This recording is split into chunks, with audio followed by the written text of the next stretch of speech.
Many times I've found myself standing in front of the mirror, asking who I really am. Not who I'm supposed to be, not who others want me to be, but who I am in essence. And every time I ask myself this question, I feel the answer inevitably ties itself to what I love to do.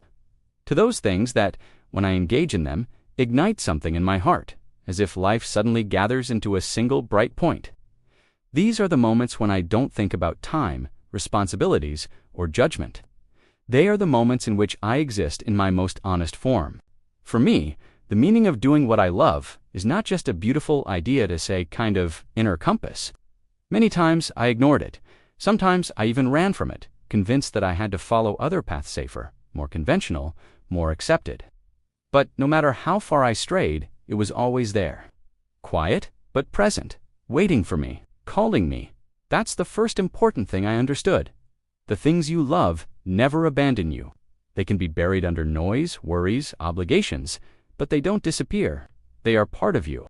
I remember how, as a child, I didn't need complicated questions to discover what made me happy. Everything was instinctive. If I liked drawing, I would draw for hours. If I liked running, I would run until my heart felt like it was exploding. If I liked inventing stories, I imagined entire worlds. I had no fears, no limits, no need to justify why I liked something. I simply lived. But as you grow up, the world starts asking questions. What do you want to be? What job will you choose? What's profitable? And slowly, it becomes harder to say, I want to do what I love. Society has turned passion into a luxury, when in reality, it should be the foundation of one's identity. That S how you end up ignoring the inner voice that tells you very clearly who you are and what fulfills you. In my case, I've had periods when I lived almost on autopilot.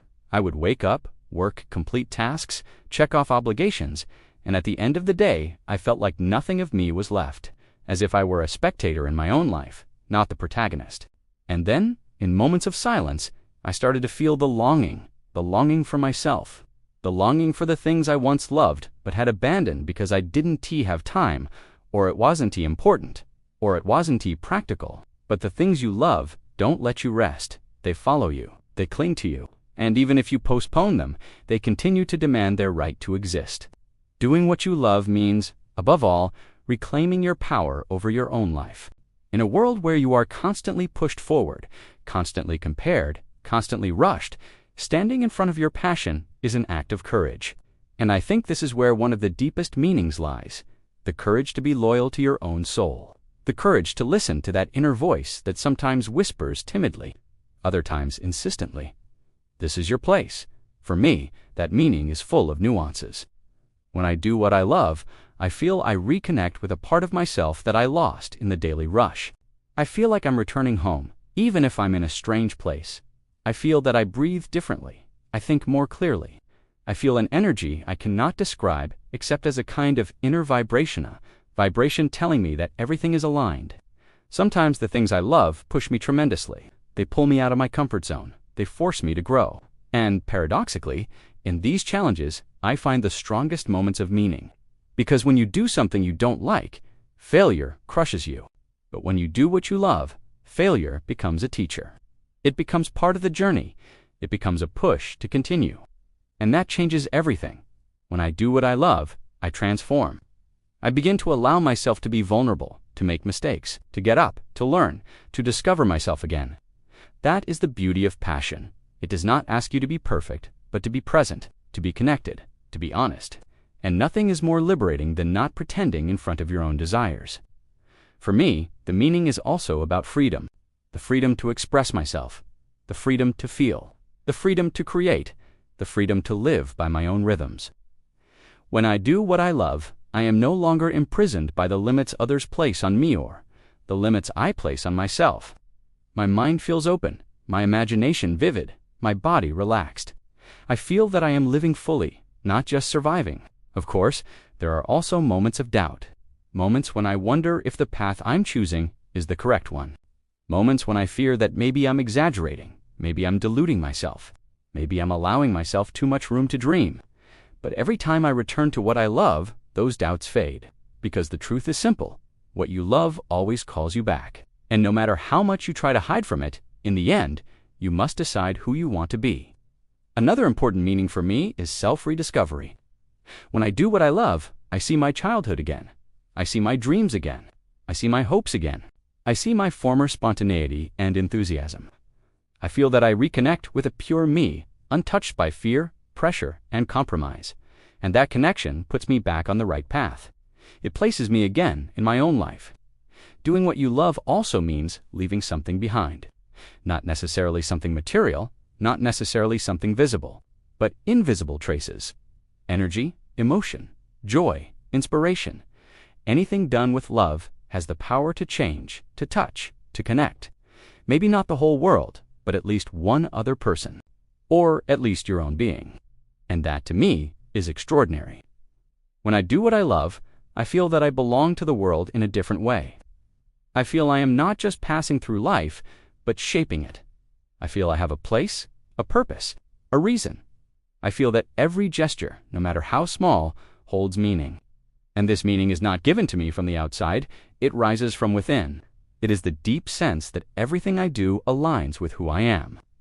There is also a rebellious part of me that comes alive only when I do what I love.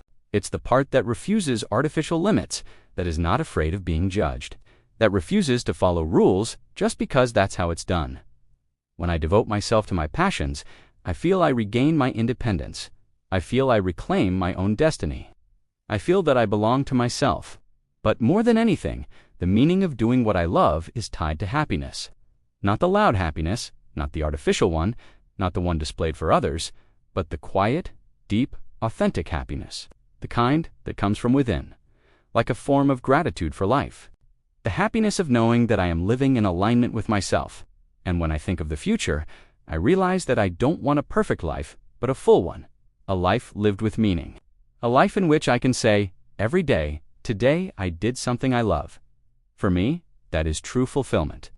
Doing what you love does not mean running away from responsibility. It does not mean living permanently in a dream. It does not mean avoiding reality. On the contrary, it means facing reality in a way that does not make you lose yourself.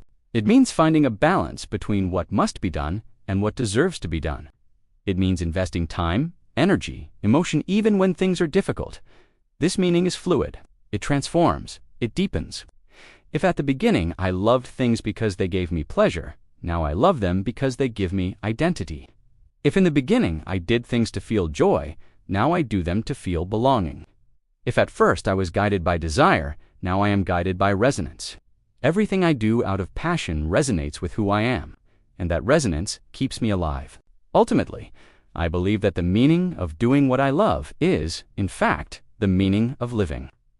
Without passions, without desires, without authentic impulses, life becomes mechanical. A sequence of identical days, but with passion, life gains color, depth, texture. It becomes an experience, not just an obligation. And if I were to draw a conclusion, I would say this: when I do what I love, I don't just create myself. I affirm myself. I discover myself. I complete myself. And in that completion, I find the deepest meaning of my existence.